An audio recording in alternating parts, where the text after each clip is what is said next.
first time I saw that guy, he seems very smart, talented, probably the best student of the class. And as a French, I say, wow, I don't like that guy.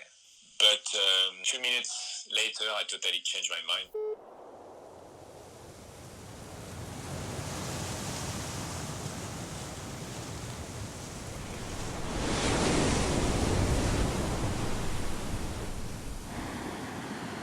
I first came down here when I was 16 with my buddy. We didn't have our driving license, so we'd catch the ferry down and hitchhike out to Unstad. And now after I got my van, I've been coming here all the time. Basically living here since June, and now it's October.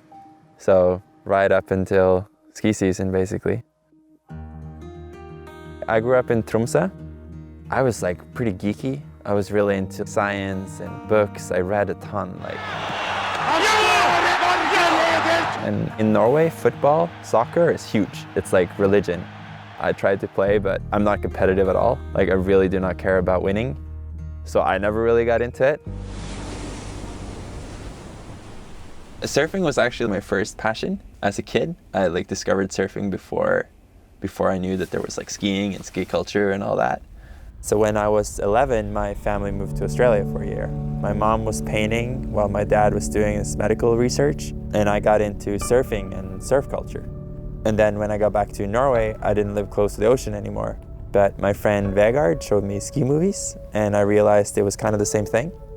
I remember starting high school and I had the first chat with my teacher, and he was like, what kind of grades are we aiming for here? And I was like, as long as I pass, I'm good, because all I'm gonna do is surf and ski when I finish. I'm gonna be a bum. It's pretty wild, how much fun you can have here. The solars, it's on. The van can take a 25-degree temperature difference, with the heating system. So if it's -10, it's 15 degrees inside, which is so in the winter it can get pretty cold, but now in summer, fall, it's luxurious. After high school, I just kind of kept going with that. I was being a bum, like I told my high school teacher, but it did feel kind of empty in a way. Reports and images that we've seen are truly heart-wrenching. There was this big earthquake in Haiti, 200,000 people died. The smell of death hovered over the city. And I went with this American aid organization. And some of the people there, they were going to go on to law school and save the world. So I thought hey, saving the world is great, and I'm already reading a ton, so I'll just swap out the books I'm reading now for the law ones. Then a few months into law school, I realized I didn't have to actually attend any of the classes. I could just show up for the exams in the spring. So my second year, I tried just that. I lived on oatmeal and noodles, went surfing and skiing all around the world. How did I six-pack? And I show up for my exams in the spring, and I did better than I did my first year. So I was like, wow, I should just keep doing this. And so I did, financing it with student loans and grants and just working every day job you can imagine. Welcome to Chamonix! And I met Bruno on a trip a few years earlier, and when I came to Chamonix, he really opened up his arms to me and showed me around and brought me into the Black Rose community. And yeah, so that all kind of made law school not what I expected when I started.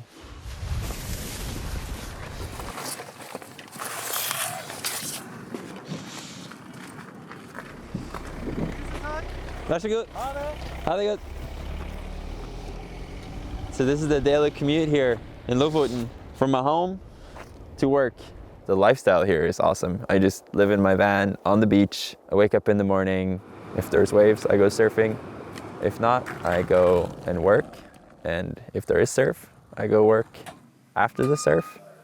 You know you had a good session when it's sunrise to 10:30. Dude, good job on that fish, man. Props. That's awesome. That's pretty much all I do. And my social life here is based on the beach. Okay. I meet all my friends going to the beach, being at the beach. Are you going up here? So the trail, you see how there's a ramp? Yeah. There's a trail up there. Okay. It's nice, actually. Just easy and simple. No throw that. Takes away all the things you don't really need, and you're left with what you really, One more time. what I really love. Du var kanskje i alderen når Britney var på? Film and photography, I was introduced to it from skiing. There's this power in photography and film and writing and all kinds of mediums, really, where you can do something and experience something and then really share it. Can convey your experience to someone. And I was in law school at the time when I was like kind of learning film, and I really loved how different it was from law, because law is, you know, it's like square and straight and right and wrong, but with film it was just like this feeling. At first I was, you know, just editing to music with ski clips, and the better it got, the better it felt, and when it felt really good, then you were finished.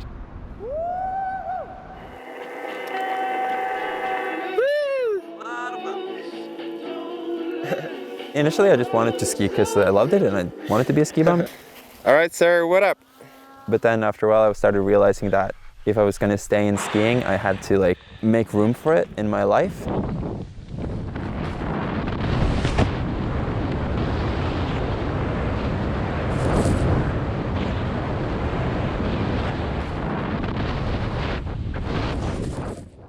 I was getting more and more commercial work with brands as a filmmaker, and also just the appeal of going into a well-paid job in law once I finished school kind of dawned on me. So I needed skiing to be more than just fun, to weigh up against that.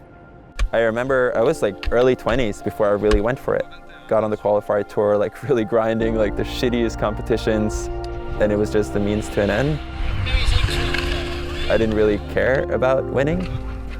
That should be the name. Am I on? The content part was going sort of better than the comp part. It's just a really, really long way through that qualifying circuit. Then the turning point for me was, I was in Chamonix. Hey, is this thing on? It's on. And after the world tour, like I didn't get to ride obviously because I wasn't qualified. But then me and my friend Jussi, we just hiked up the world tour face and I just skied it with my GoPro. I skied the winning run of Louis Colomb-Péton, but like I did a few more tricks. And then I made like a re-edit, like I put the commentary from the world tour on it. And this kid is a rookie, getting into a huge air right now. I put the graphics. Going for a big hint. Oh, we love that! And I put it online, and the crazy part was like that run I did there, that video got more views than the actual winning run online. And I was just thinking like, shit, why do I chase that? I'm way better at doing videos and skiing than I am at just skiing. I was also kind of depressed that winter, so I didn't really care.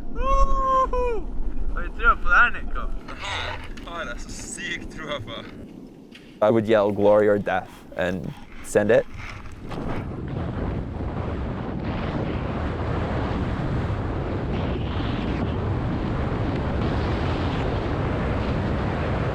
And that helped. Why was you depressed? I was working really hard, you know. I don't think I'm kind of realizing it now, but even just being in school is terrible. Like law school is like, it's like a nightmare.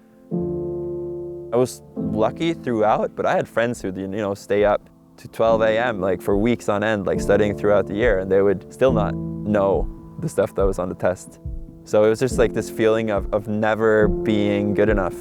And I had that, and then I was also, you know, slowly getting my video career going and photographer career, and also then trying to do pro skiing. So there was just, I don't know, I think I was working too hard for a long time. But I didn't realize at the time, and I was just stoked on all this stuff. I was really excited to do it. I'm so stoked on the snow, dude.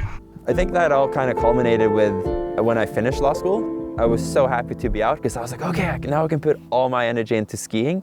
And I still hadn't spent a lot of time in Whistler, which is like the Hollywood for skiing, and ski films and everything's from there. So I just wanted to go there and check it out. And I came up with this project, Schirmer in the Field, where I wanted to tell a lot of stories and just ski all the best stuff I could.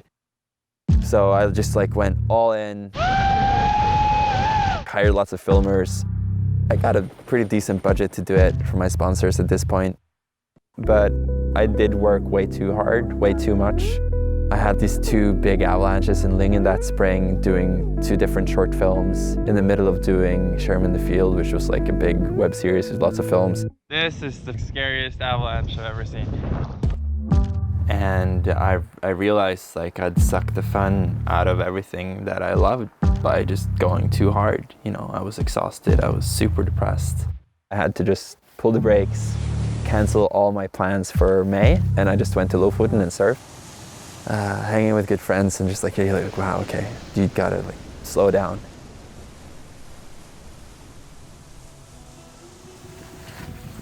And so I did. That's when I came up with the Endless Winter project, because I was also really coming to terms with the whole climate crisis and the impact I was having with my skiing. I was like really flying all over the place.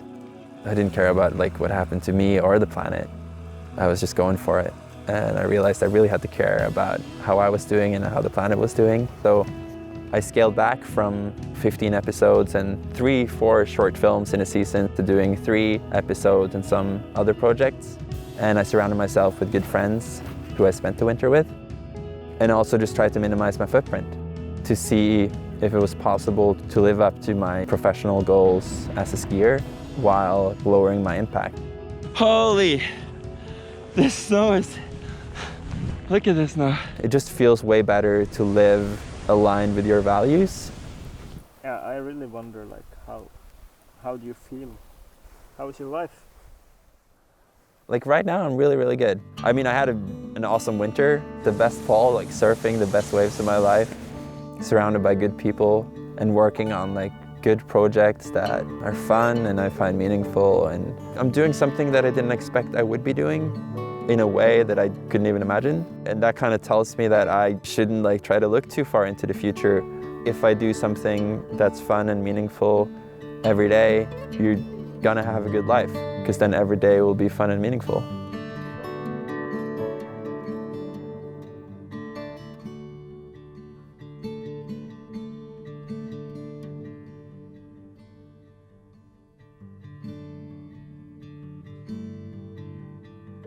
What's the worst thing that could happen?